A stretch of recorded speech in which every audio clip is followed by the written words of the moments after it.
δεν επιστρέφει πάντα στον τόπο του εγκλήματος. Αφήνει όμως τα ίχνη του. Εγκληματολογικό.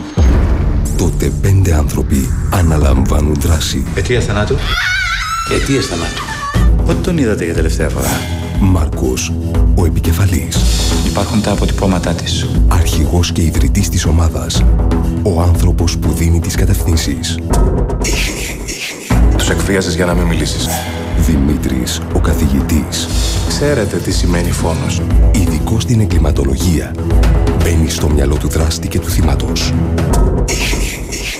Το χώμα στο στόμα του δεν είναι από το χωράφι που τον βρήκαμε. Άννα, η βιοχημικός. Ο δράστης είναι γυναίκα. Ανακαλύπτει όσα δεν είναι ορατά με το μάτι και την κοινή λογική. Η κόρη σας είναι ψυχοσική. Δάφνη, η ψυχολόγος. Ο τρόπος του φόνου ήταν υπερβολικά σκληρός. Σκιαγραφεί το ψυχολογικό προφίλ του εγκληματία. Καταφέρω να σπάσω τα mail. Χάρης, ο ερευνητής. Ειδικός στους υπολογιστές και στη συλλογή στοιχείων από τον τόπο του εγκλήματος. Έχουμε τα αποτυπώματά του.